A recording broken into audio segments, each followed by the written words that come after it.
Compulsiveness is coming from ingrained memory. To what extent it dominates will decide how compulsive you are.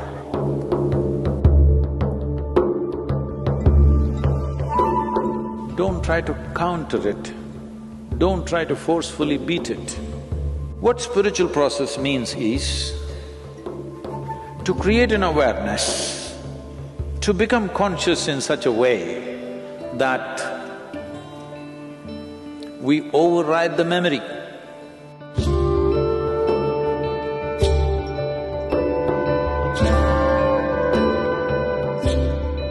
My question is about compulsion, eating compulsion, drug compulsion, feeding compulsion, every compulsion in life, and how this is connected with a lot of noise and disturbing that we have inside.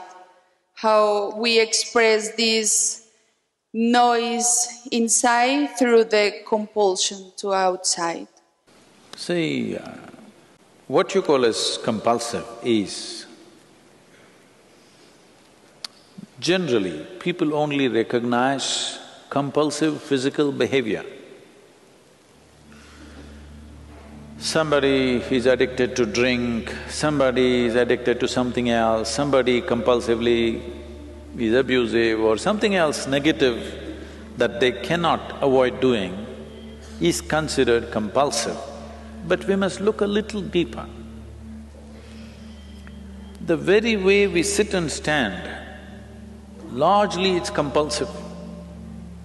Maybe if you are practicing Hatha Yoga, slowly how you sit, how you stand is becoming a conscious process. Otherwise, it's largely compulsive. If we see your shadow, how you sit down, we almost know who it is, because you sit in a particular way, you stand up in a particular way. Have you noticed this? Every body has its own compulsive patterns. Compulsiveness is coming from ingrained memory. You can call it genetic, you can call it karmic, you can call it by many other names, but essentially, memory has taken over your life. What spiritual process means is to create an awareness, to become conscious in such a way that we override the memory, not just in small levels of compulsiveness of behavior or food or whatever else, but in the very compulsiveness of life, which has to go through cyclical process of life and death. To beat the ultimate compulsion is the longing to be born and the inevitable process of life and death. So when we use the word mukti, I know today there are mukti chocolates and ice creams, but it's okay, they're making the word popular. At least that way you use the word.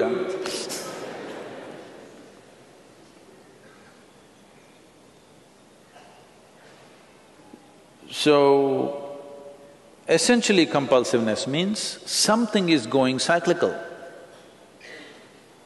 You are not able to beat the cyclical movement that's happening within you, either psychologically, emotionally, energy-wise or physically in your behavior patterns.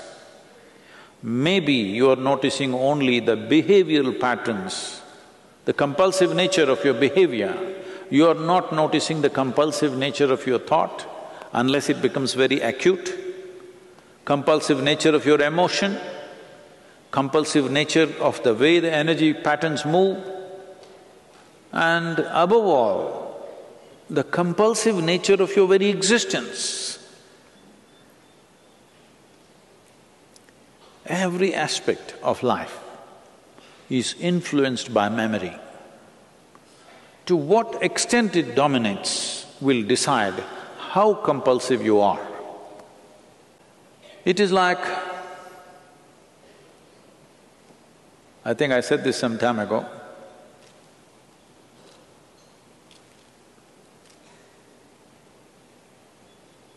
Swami creeps upon me every day, but not compulsively.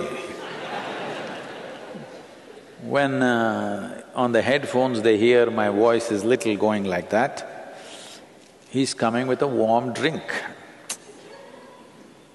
which sometimes I drink and sometimes I don't. But you can make this a compulsive pattern. That is, every day at 12 o'clock, at 2 o'clock, warm drink. You need it, you don't need it. This is called developing good habits.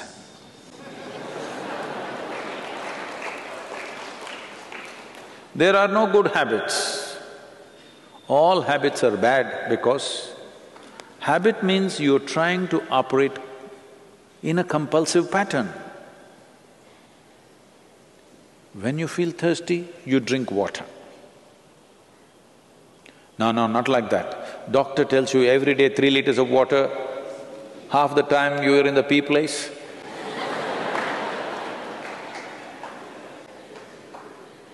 No, doctor should not tell you when to drink water.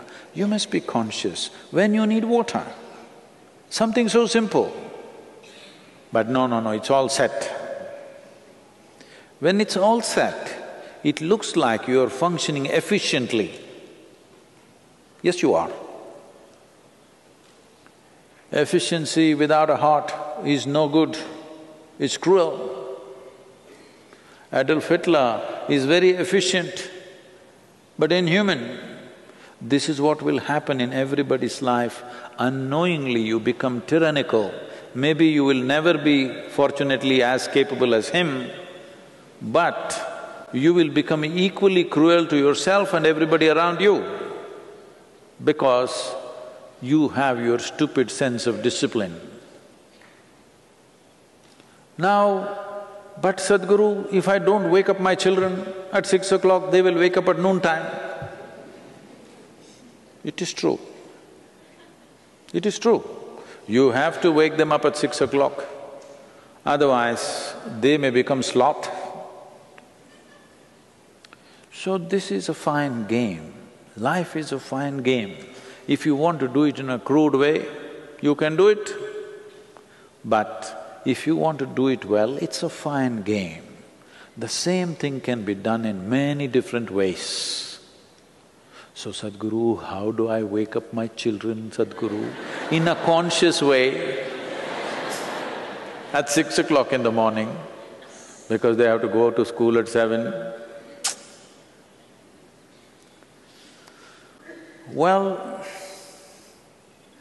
there are many situations in the world which not entirely our making, but we have to sync with it.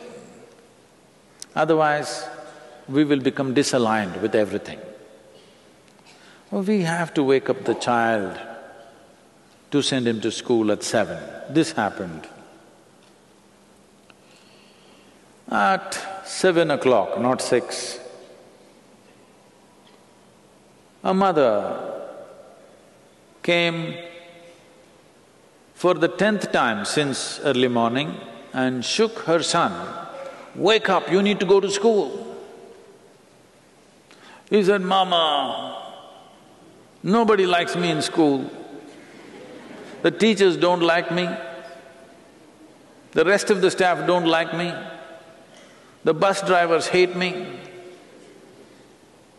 I don't want to go to school."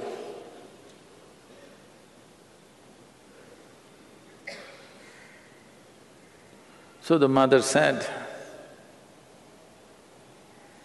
"No, you must be responsible, you have to go to the school. After all, you are the principal."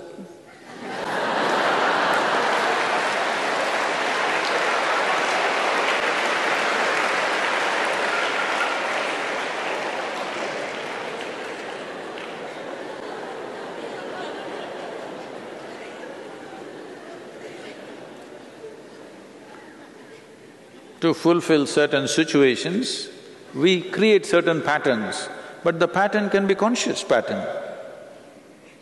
It may be a rigid pattern, but a conscious pattern for a period of time to fulfill certain situations. But it need not become a part of our system. If you go with the rhythms of nature, naturally some things will happen in certain ways. Isn't that also compulsive? That every year in the month of June, monsoon should come. Is that not compulsive? It is. That is the that is the physical nature of the existence. It is by patterns, set patterns. Unfortunately, even the monsoons are becoming a bit conscious and not coming.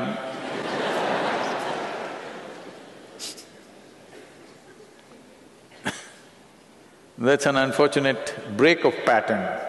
But physical nature is made of patterns. Whether individual atom or a cell or a molecule or the entire system, this is the way physical is made.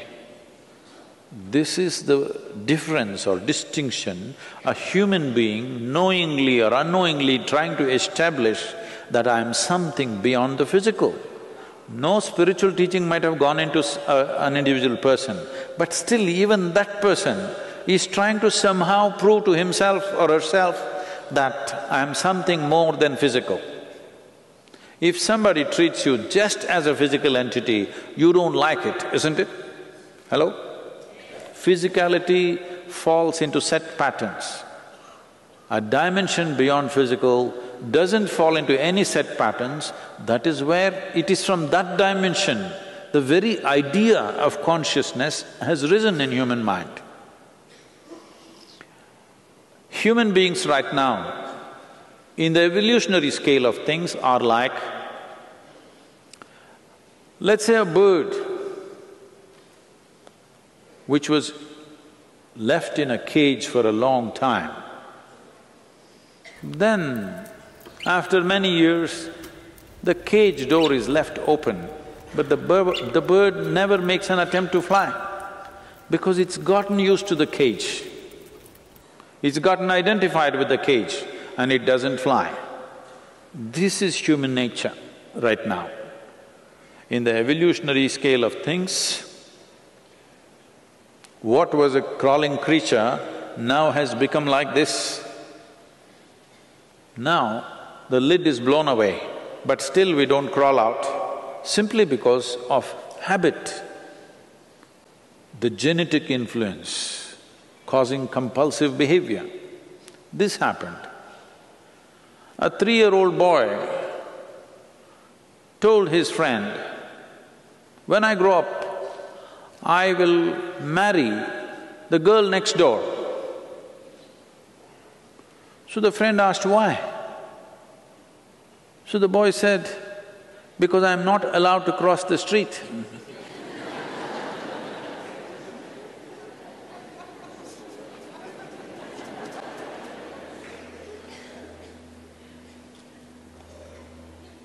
So, compulsiveness, don't try to counter it, don't try to forcefully beat it. You just have to become conscious. This is like the light and darkness business. You don't fight with the darkness, that will be foolish. Compulsiveness is an expression of lack of consciousness. You don't have to fight it. If you become more conscious, compulsive patterns will just disappear. It is like if you turn on the lights, darkness is gone. You don't have to fight with it. If you fight with darkness, you are on an endless fight.